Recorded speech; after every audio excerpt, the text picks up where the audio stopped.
Welcome to this special broadcast. We are going to speak about the Corps Commander level talks that are happening in the Moldo garrison. Now, recently, there were reports of Indian Army units having taken over the Kailash ranges, which overlook the Chinese Moldo garrison.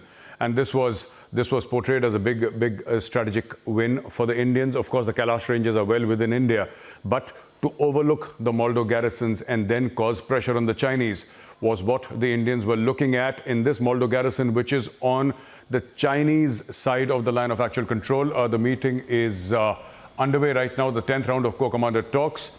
And this is the first major talk that is happening after the phase one of the disengagement has happened. And the talks are likely to focus on further disengagement and other friction points. I have a list of guests here that I would like to introduce to you, and then we'll take this discussion forward. I have Saurabh Shukla. He's editor-in-chief of NewsMobile. Saurabh Shukla, NewsMobile.in. I have with me Colonel R.S.N. Singh, author and strategic affairs expert. He joins us live from Patna. I have Dr. Sriram Cholia, international affairs expert from New Delhi. I have Major General Sanjay Soi. He's a defense expert. And I also have Lieutenant General Rakesh Sharma. General Sharma is former GOC Fire and Fury 14 Corps. 14 Corps is the corps that looks after this entire Ladakh area, including the Siachen Glacier, Kargil, East Ladakh, and has both formations facing Pakistan as well as China. My first question goes to Saurabh Shukla. Saurabh, what do you make out of this entire thing? You know, the meeting takes place in the Moldo garrison, and this is inside the perceptional line of the Chinese across the LAC. What do you make out of it? What do you think they're going to discuss?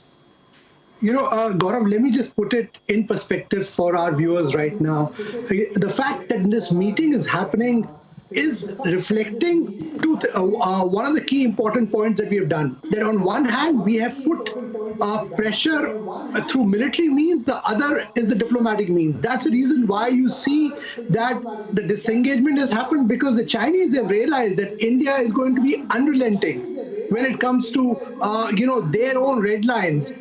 Contrary to a lot of people, a lot of misinformation that is being spread, that India is yielding tough. That's not the case. On the contrary, India have pushed China to a brink where the Chinese leadership at the highest level has realized that this is a new India they're dealing with, and there are new rules of engagement. And this is what is going to be discussed. The meeting that is happening today, my sources tell me, is about getting things, sorted on the ground. How do you go on from here on?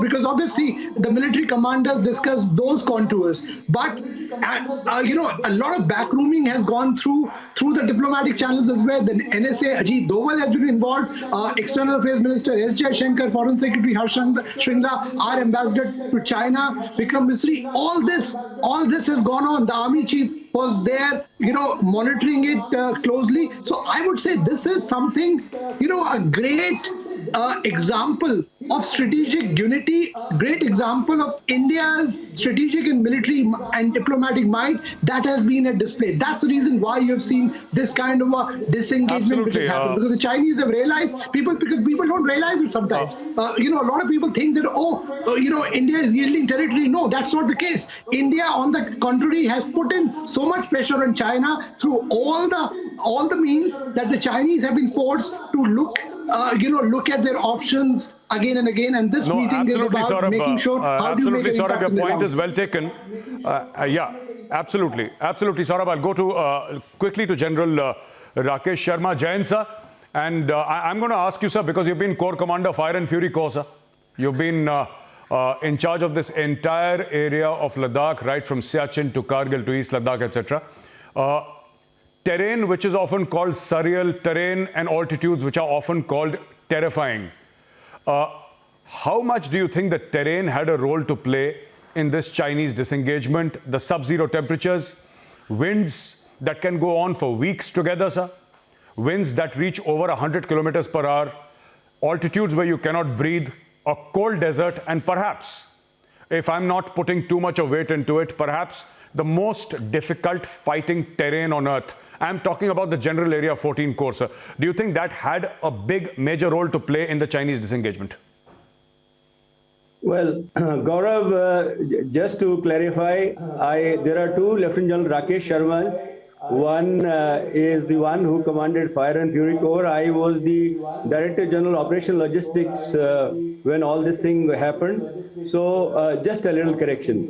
Yes, I know the terrain largely. No. So your question, Sure. I would answer like this.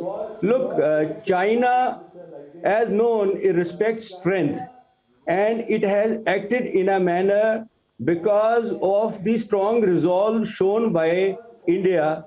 China never expected that India would be able to put in such a great mobilization and put up a front so far ahead in such a short time. It never believed that India had this capability.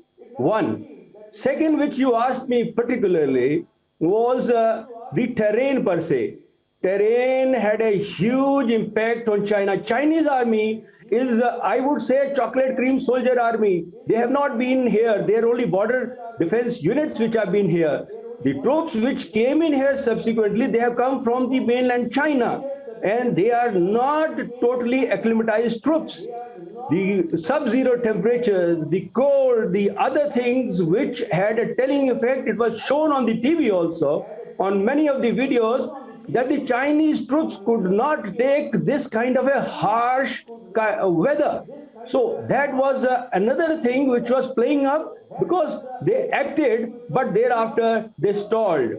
And the third and the most important thing in the terrain which you asked me, terrain plays a very major role in the mountains, because terrain turns the tables. See, dominating heights always give you advantage. Now, on your channel, immediately after Galwan, I had said that there are two approaches. One is the direct, the other one is indirect. When he has come in, you try to dislodge him, that is direct. Indirect is you maneuver in the mountains, go and sit in dominating heights, and make his position untenable. This is what we did. We turned his tables. The turning point came when we went south of Pengyangso, sat in Helmet, Black Rock, those areas, and his sitting at finger 8 or in finger 4 was, I would say, not tenable. So he thought that his tables have been turned, the terrain has played the trick on him, and Indian resolve, Indian soldiers, which went up to such great heights. So that is the main reason, and I totally agree with you, that terrain played double-edged weapon towards him, and that's how China actually came onto the knees to negotiate. Initially, it was not. It also did not accept casualties, now it has accepted. No,